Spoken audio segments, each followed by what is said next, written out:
Assalamualaikum warahmatullahi wabarakatuh. Kembali lagi bersama kelompok 1 yang beranggotakan Vita Helskifri, Melinda Triramadya, dan bersama saya sendiri Anggreni Aprilia dalam mata kuliah Pengembangan dan Perencanaan Kurikulum Modul Implementasi Pengajaran dalam UBD Ruang Kolaborasi Topik 6.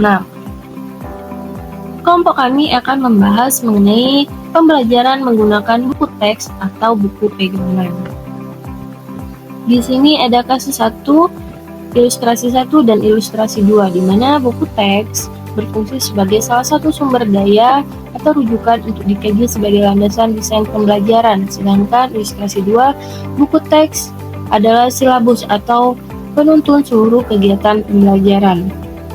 Di sini ada pertanyaan kasus 1. Ilustrasi mana yang sering Anda lakukan, 1 atau 2, dan mengapa kelompok Anda memilih ilustrasi tersebut? Jelaskan. Nomor 2, ilustrasi mana yang menurut Anda cocok dan sesuai untuk peserta didik kekinian? Jelaskan. Jawaban untuk soal nomor 1, ilustrasi yang sering saya lakukan sebagai seorang pendidik adalah ilustrasi 1, di mana buku teks atau buku paket berfungsi sebagai salah satu sumber daya. Yang spesifik inilah yang kemudian menjadi patokan atau pedoman guru dalam merencanakan proses pembelajaran. Untuk jawaban soal nomor 2, ilustrasi yang paling cocok dan sesuai untuk peserta didik kekinian adalah ilustrasi 1, di mana buku bukan satu-satunya sumber belajar karena peserta didik zaman sekarang lebih suka membuka Android daripada membaca buku teks. Sehingga sebagai seorang guru, kita harus memfasilitasi peserta didik untuk dapat menemukan pengetahuan sumber lain yang lebih update.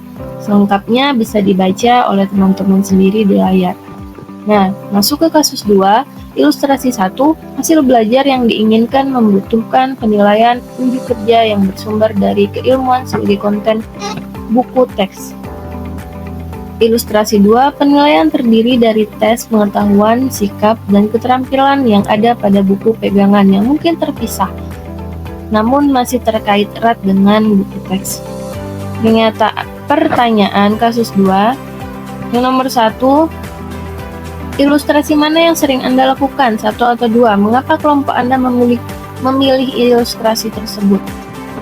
Ilustrasi mana yang menurut Anda cocok dan sesuai untuk peserta didik kekinian? Masuk ke pertanyaan kasus 2, di mana pertanyaannya sama dengan kasus 1 tadi.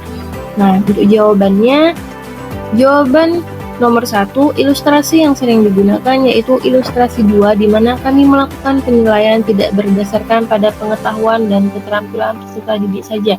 Penilaian harus dilihat juga berdasarkan sikap peserta didik. Pembelajaran dikatakan telah memberikan efek kepada peserta didik apabila mereka telah menunjukkan sikap yang baik terhadap pembelajaran. Jawaban 2, menurut kami ilustrasi yang cocok yaitu ilustrasi 2. Seperti yang telah dijelaskan sebelumnya, penilaian terhadap peserta didik tidak boleh hanya dilihat dari tingkat pengetahuan dan keterampilan saja, akan tetapi dari sikap, apalagi sesuai dengan kurikulum merdeka yang sesuai dengan profil Pancasila. Kasus 3, ilustrasi 1, buku teks digunakan untuk mengungkap, menyoroti, dan mengeksplorasi pertanyaan-pertanyaan penting dan tantangan keilmuan yang mendukung kinerja inti dalam subjek. Ilustrasi 2, tugas peserta didik mengetahui apa yang ada dalam teks, pertanyaan penting, tujuan, serta kinerja terdapat dalam buku teks, sehingga buku teks merupakan panduan membaca, diskusi, dan persiapan hingga akhir. Jawaban dari pertanyaan 1, sebagai guru tidak hanya berpaku pada sumber buku, kami memanfaatkan teknologi untuk mencari sumber belajar lainnya. Di pertanyaan 2, menurut kelompok kami, ilustrasi yang paling cocok untuk peserta didik yang kekinian adalah ilustrasi 1, karena buku teks tidak seharusnya menjadi sumber rujukan pertama. Sumber belajar abad 21 menggunakan berbagai media teknologi sebagai rujukan pembelajaran, sehingga eksplorasi ilmu akan lebih luas dan tidak terbatas di buku teks saja. Nah, kasus 4. Ilustrasi 1, buku teks tidak digunakan berdasarkan urutan penomoran, karena urutan membaca buku teks berdasarkan urutan tujuan pembelajaran yang digunakan. Ilustrasi 2, teks dibaca dan dimanfaatkan berdasarkan urutan penomorannya.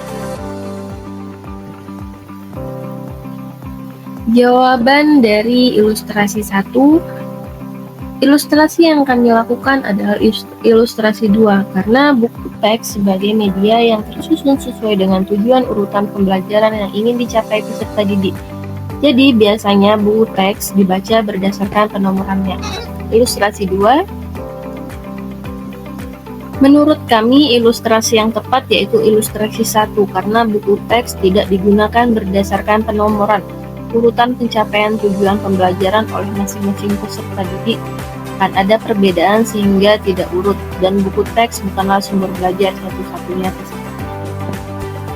Kasus 5. Ilustrasi 1.